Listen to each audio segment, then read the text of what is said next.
The village lay nestled between emerald hills, where mist curled like whispers of forgotten legends.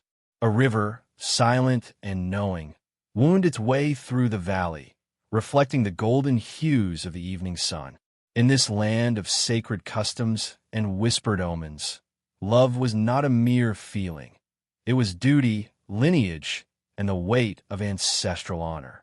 Mikei, the chieftain's daughter, moved through the village like a melody carried by the wind.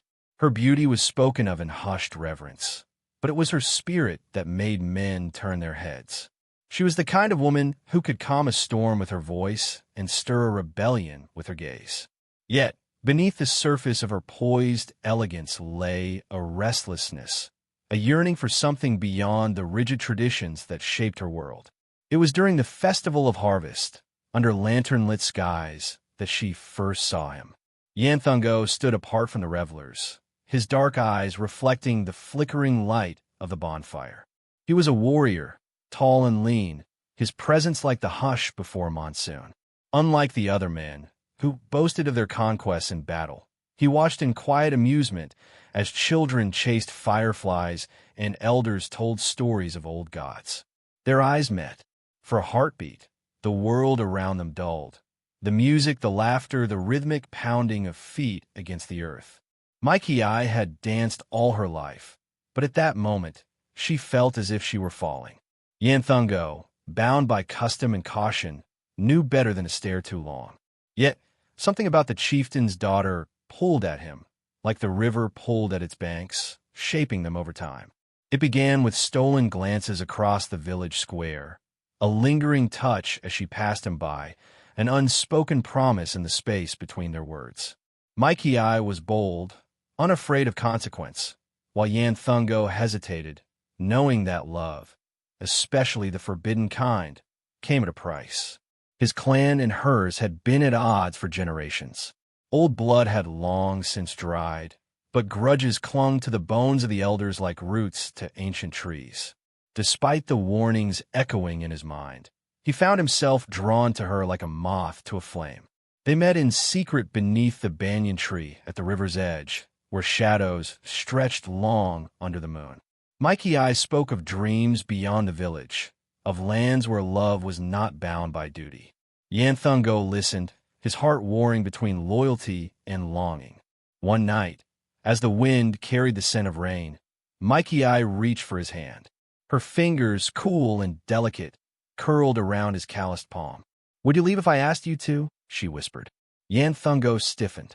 The weight of her words pressed against his ribs. To leave meant forsaking his people, his ancestors, his very name.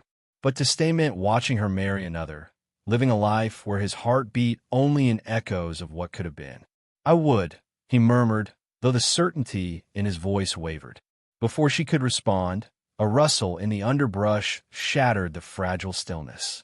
They turned sharply, eyes scanning the darkness. Nothing. Yet, an unease settled in Yanthungo's chest. They were being watched. The following days brought whispers. Low, knowing murmurs that slithered through the village like vines creeping over stone. Mikei's father, a man of unyielding principles, summoned her. His gaze, sharp as flint, bore into her. "Tell me it isn't true," he demanded. She lifted her chin, defiant even as fear coiled around her throat. "What if it is?" The chieftain's silence was more terrible than any fury. When he spoke again, his voice was steel. "You will marry within our clan. This foolishness ends now." Mikei's breath caught. "I will not," she said, the tremor in her voice betraying her resolve. His hand struck the wooden table between them, the sound of final verdict. "Then you will bring shame upon your family, and I will have no daughter." The words hit harder than any blow. Yanthungo, too, had been warned. His elders spoke of duty, of the scars of war not easily forgotten. Love does not erase blood, they told him. It only stains the hands that dare to defy it. He had known this battle was unwinnable, yet hope had made a fool of him. And now, with the weight of their worlds pressing down upon them, he and Mikei stood on the edge of a precipice. One step forward meant exile. One step back meant a slow death in the cage of expectations. The river, ever watchful, whispered its secrets as they made their choice. The village had become a prison of watchful eyes. Whispers followed Mikey Eye wherever she went, curling around her like smoke, thick with judgment and suspicion. The river, once a place of solace, now felt distant, its gentle murmurs drowned beneath the weight of looming disaster. Yanthungo had tried to stay away, to let reason dictate his actions, but love had made them reckless. One night, cloaked by the hush of the forest, they met once more beneath the ancient banyan tree. Yanthungo's jaw was tight, his hands clenched as he paced. "They are watching us," he said, voice edged with frustration. "We cannot keep pretending this will end well." Mikey Eye stepped forward, her hands reaching for his. "Then let's leave," she pleaded. "Let's go beyond the hills, beyond the reach of their hatred." His fingers tightened around hers, as if holding on to something slipping through his grasp. "If we run, they will never stop hunting us." "Then let them chase ghosts," she whispered. Hope flickered, fragile but alive. For a moment, they allowed themselves to believe in a future where love was not bound by duty, where the past did not dictate their fate. They made a plan, to leave at dawn before the village stirred. But love, however fierce, is no match for fate's cruelty. The night betrayed them. A shadow lingered just beyond the trees, silent as a serpent waiting to strike. Tetsuo, the man Mikey Eye was promised to, had followed her, his suspicions now a confirmed truth. His heart burned with more than jealousy. It was wounded pride, a fury born of humiliation. He watched as Mikey Eye pressed herself against Yanthungo, whispering words meant only for the man she had chosen. Tetsuo turned away, his mind already weaving a cruel retribution. By morning, the village was awake with rage. Warriors stormed through the paths, their torches licking the air, their shouts like the crack of thunder. Yanthungo barely had time to reach for his weapon before hands grabbed at him, dragging him to the center of the village. Mikey Eye screamed his name, fighting against the grip of the elders who held her back. The chieftain's voice cut through the chaos. "You dare defile my daughter, a daughter of this clan?" His face was stone, but his eyes held something deeper, a pain he refused to acknowledge. Yanthungo did not flinch. "I love her," he said simply. The words, though soft, struck like a war drum. The village erupted, their anger twisting into something dark, something ancient. "This is betrayal," an elder spat. "Blood calls for blood." Mikey Eye wrenched herself free, stumbling to Yanthungo's side. "No, you cannot do this." Her voice broke, but she did not beg. "He has done nothing but love me." The chieftain looked at his daughter, the storm in her eyes so much like her mother's. For a fleeting moment, sorrow flickered across his face, but duty held firmer than love. "Then let the river judge him," he declared. A hush fell, heavy and suffocating. The river, the sacred river, was no ordinary current of water. It was said to carry the will of the gods, to cleanse the impure and swallow the condemned. If Yanthungo was guilty, the river would claim him. If he was innocent, the gods would spare him. Mikey Eye turned to Yanthungo, her fingers trembling as they brushed against his. "I will not let them take you." He looked at her then, not with fear, but with a quiet acceptance. We knew this day would come. Bound and beaten, he was dragged to the riverbank, where the water shimmered under the first light of dawn. Warriors held him fast, waiting for the final word. Mikey Eye fell to her knees before her father. "Please," she whispered. "He is not my shame. He is my heart." But the chieftain had already turned away. Yanthungo was cast into the water. The river, once serene, roared as he disappeared beneath its depths. Mikey Eye screamed, her wail piercing through the silence as she stumbled forward, but strong hands held her back. She fought, kicked, clawed, but the river had no mercy. She fell to the ground, her body racked with sobs. The sky darkened, clouds rolling in like an omen. The villagers watched, waiting, but the river did not return him. The gods had spoken. Tears streamed down Mikey Eye's face, falling into the water where he had vanished. The river, untouched for centuries, began to stir. The surface rippled, then glowed, soft at first, then bright like molten gold. A shape moved beneath the water, long and sinuous, rising just enough for the villagers to see.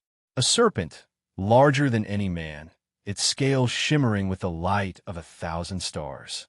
Its eyes, dark and deep, held a sorrow too great for words. The people gasped, stepping back in fear. Some fell to their knees, whispering prayers. Mikey, unafraid, reached out. The serpent did not recoil. It lingered for a moment, then, with one final glance, disappeared beneath the waves. The river stilled once more, but the village would never be the same. The village stood in stunned silence, the weight of what they had witnessed pressing against their chests like an unseen force. The river, once familiar and predictable, now shimmered with an eerie glow, as if the very fabric of its existence had been altered. The serpent had vanished beneath its depths, but its presence lingered in the charged air, in the way the wind whispered through the trees, in the way Mikey still knelt at the water's edge, her hands trembling against the damp earth. Her tears had not ceased. They fell silently into the river, merging with the current that had stolen Yanthungo from her grasp. The people dared not move, as if afraid any motion would unravel the fragile reality they now faced. Even the chieftain, a man whose will had never wavered, seemed carved from stone, his face unreadable, yet his eyes betraying the ghosts of decisions made too late. Mikey's voice, when it came, was raw, hollow. You asked the river to judge him. Her gaze lifted, cutting through the assembled crowd with quiet fury. And now you see, the gods have spoken. A ripple passed through the villagers, uncertainty replacing their earlier certainty. The river had never reacted this way before. The condemned either drowned or were carried away, their fate sealed by the current. But Yanthungo had become something else, something beyond death, beyond punishment. The elders exchanged glances, their wrinkled faces drawn with the weight of understanding. If the gods had taken him, if they had transformed him, then perhaps their judgment had been flawed. The chieftain took a slow step forward, but Mikey did not rise to meet him. She remained where she was, staring at the water, her fingers digging into the soil. I will not return with you, she said. Her father stiffened. You speak in grief. I speak in truth. She turned to face him, her expression eerily calm. There is nothing left for me in the village. You have taken all that I love. A hush fell over the crowd. It was not merely rebellion, they heard her voice. It was finality. The chieftain's fingers curled into fists at his sides, but he did not argue. He had seen enough to know that there was no forcing Mikey back into a life she no longer belonged to. Without another word, she turned back to the river. Step by step, she walked into the water, her figure reflected in the golden glow that still pulsed beneath the surface. The current swirled around her, wrapping her in its embrace, welcoming her as one of its own. The villagers watched in stunned horror as the water climbed higher, swallowing her waist, then her shoulders, until only her face remained visible above the surface. Her lips parted as if whispering a name.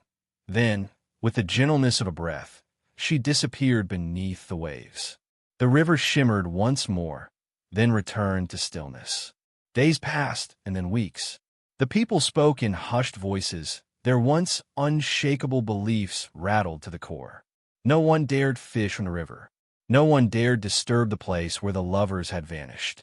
Some claimed they saw movement beneath the surface, glimpses of golden scales slipping through the depths. Others swore they heard voices in the wind, Mikey's laughter mingling with the rustling leaves, Yanthungo's quiet murmurs in the lapping waves. Seasons changed, but the legend did not fade. The river became sacred, a place where lovers came to whisper their vows, where those who had lost someone came to seek solace. Some said the water had healing properties, that it could mend a broken heart or offer clarity to those who sought it. And on nights when the moon was full, when the sky mirrored the river's glow, some swore they saw them. Two figures standing just beneath the surface, their hands entwined, their love eternal.